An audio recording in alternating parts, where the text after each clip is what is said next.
Hi, this is Yvonne McNary, and we're here today for Red Cross Month. But as far as I'm concerned, every month is Red Cross Month. Every month, every day. Yes, indeed. And I'm here with Hayden Johnson. And Hayden, you are the Disaster Assistance Team Leader for the Red Cross. For Marion, Washington, and Nelson County. Okay. Now, how long have you been involved with the Red Cross? Well, I took my first Red Cross class when I was in freshman high school in 1969, if that counts. That counts, yes, indeed. So you've Long time. You've been with it a long Long time. time, Okay, yeah. so evidently there's a love for the Red Cross. Well, there's a love for Red Cross or anything that I can do to assist people and help them. I think it's my calling. Okay. Now tell us this, what does a disaster team leader do? Well, kind of keep all the volunteers together. Now that's kind of difficult, isn't it, That's with very three difficult. counties? Three we've got here? counties. And we've had help from the folks at the regional office in Frankfort.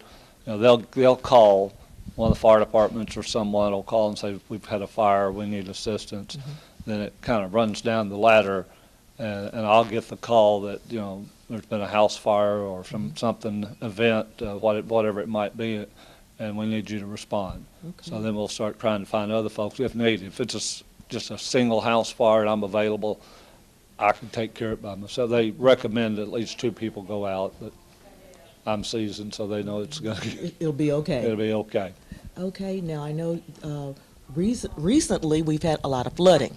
Yes, ma'am. I responded with the Red Cross and the Kentucky Baptist Disaster Relief Team to Shepherdsville, where we fed over 12,000 people from Hardin, Jefferson, Bullitt, Meade, Breckenridge, and 2 counties in Indiana.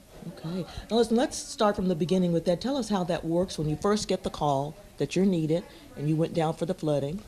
Well, you're notified. Usually an email sent out and says, we need this response. We need 15 people. We need 6 chaplains, whatever it might be, to respond. And then you'll show up and get it to your assessments and your assignments and find out really what somebody's already there and they know that we need so many cots or so many whatevers, and then we'll go from there.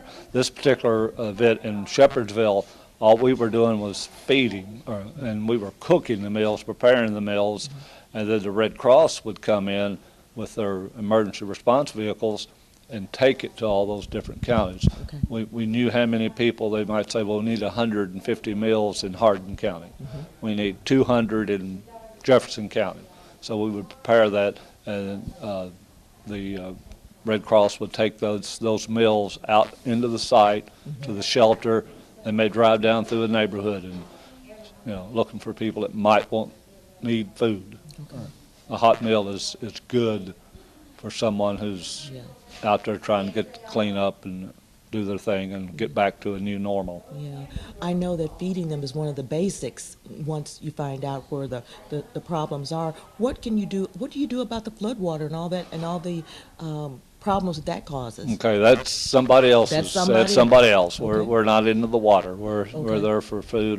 Now what the Kentucky Baptists will do is after the waters are gone down, they'll send a team in, volunteers, and tear out the drywall and the floor, whatever's been affected, get it out of there and get to treat the mold if it's a mold issue. And then there's some right now still working in Texas, and they've just started here in West Point this week what we call rebuild. They'll go back and build the house back, and these are most of the time for needy folks that, you know, may not have insurance or may be elderly and can't put a new roof on the house or whatever it might be. So they'll go and do that, and it doesn't matter, you know, whether you're a millionaire or whether you're homeless. You're going to help. We're going to help you. That's right. Now I know that you are a volunteer. You have volunteers. I'm a volunteer. And you're always looking for more volunteers. Always looking for more volunteers. Basically, the most immediate need we have is responding to single-family fires. We go and we meet with the homeowners or I hate to call them victims, but the people who are burnt out and everything they've got is on their body. Yeah. You know, so what we will do is we'll do a review and a report, and we may award them some monetary to $300, $400, $500, depending on how many people in the house, what is needed, and we'll assist them with that. If they don't have any place to stay, we have contracts and agreements with the local motels, and for a reduced price, they can spend a couple of nights in a motel till they can get them something else to live in, or find something, or move in with friends. And that first couple of days, they're in the it's just what you can get away from everything. You're not standing there looking at what was your house. Yeah. Well, Yes, just indeed. and then we give them kits if they don't have any, they lost their toothbrush or their soap or Okay. a blanket. So Now, what kind of training does a volunteer go through? it's all predominantly online. You can go to AmericanRedCross.org, and it'll come up, click to volunteer, and then you fill out some information, and someone will contact you about what you're interested in. Do you want to do single-family fires? Do you want to do shelter work? Do you want to do case work, paperwork? What you want to do. They won't give you an assignment to do something that you're not really interested in. Okay. What is your greatest need area right now? Do you know? Right now in Marion, Washington, and Nelson counties, volunteers to respond to the single-family fires. It's a 24-hour on-call. But you're not called every day. You're not called every day. It's been about a month now, knock on wood, since I've been called out. But I'm responding to fires in Nelson County and Marion County and Washington County, and we just Well, how many volunteers do you have to stretch so far? maybe 6, Wow. maybe. And they're, if you work, you can't leave work. Yeah, So most of it's, afternoons or nights or weekends. You never know when there's going to be a fire. And it could even be a response to a major disaster. Something, maybe a big manufacturing plant or something, a lot of people involved catches on fire or burn, and we may go in there and help them with what we call rehab, giving them something to drink, something to eat. And we do that for the fire departments and the rescue squads. If they've got a large incident going on, I've got water in my car and snacks, and I can take them something to drink, something to snack on, if they're going to be there for 6, 8, 10 hours. Okay. That's what some of the things. And then we have, we open shelters in the event of a disaster, and they deliver the food. There's a lot goes on. There's a lot of folks don't really realize what happens, and it doesn't go away. You watch it on television, and it's gone in 3 days. I was in Texas for 9 days, and here it is now in March, and they're still working from the hurricanes, flooding, the folks in Shepherdsville, West Point, and Louisville, and all those other places. It's ongoing. It's just going to be ongoing for months or years. Now, we've got viewers out there, some who would like to probably to volunteer but can't. But what other ways can we help the Red Cross? Well, donations, of course. I'm not asking for money, but that helps. And if you can't physically get out there and work, they have some things that you can do from home on the internet.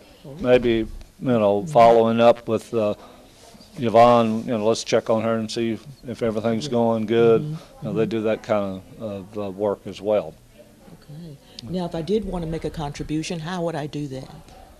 Just you can go online and AmericanRedCross.org. You could mail it to either the Red Cross office in Louisville. It's on Cheston Street. I don't have the address right now. Or contact me. I'll make sure it gets in the right place. Okay. And how can they contact you, Hayden? 270-699-5968. Or, as you know, I'm pretty active on Facebook. Yeah. You can find me there. So I do a lot of community service stuff for, again, I think it's my calling. Okay. Sharon. Well, I know you said you've been doing it since you were in high school, so I'm guessing that there is a calling there. What would you tell somebody about being a volunteer for the Red Cross? I mean, you've done it for years. What is it that keeps you coming back each year? When you find these elderly people or people come in, and when we were in Texas, this lady came in and she said, I haven't had a hot meal all week. She left with 3 hot meals. We've dealt with children in orphanages and those type homes, and it just, those little fellows and girls, they can't understand what's going on. But it's just, to me, it's humbling to be able to help people when they are in need. Okay. Well, that's the American Red Cross month here. Yeah. And like you said, every month of the year, every day of the year is Red Cross month, Red Cross Day or whatever. We're always grateful for them and all the volunteers that they have. Again, tell us how they can volunteer, how we can get online or volunteer. Okay. Just go to the American Red Cross or AmericanRedCross.org, and at the bottom of the page it'll say click to volunteer. You fill out your basic information. In a few days someone will contact you and get you set up, get you going. Get you all set up and get you into training. Get into training. The training is online, and then if you go out on scene, you get more, and that's the better training when you really see it coming together and what's being done. Okay, all right. Then. Well, the Red Cross, we thank the Red Cross for all they do for our communities here, not only in Central Kentucky, but like you said, you were in Texas last year. I was in Texas for, and another thing, several other things they do is service to veterans, and if someone a military person is across the seas, and there's an emergency or death in the family, American Red Cross makes the contact to get that person back to the family so that they can attend their funeral or whatever it might be. And so there's a lot of things that the blood work, the blood they draw a lot of blood and use that. So the Red Cross is a lot of stuff. There's a lot of different arms to it. A lot of different arms, and if you want to get in one of those, they'll be glad to get you hooked up. Okay, give us your number one more time, how they can contact you, Hayden. 270-699-5968. Okay. This has been Yvonne McNeary with Central Kentucky Television.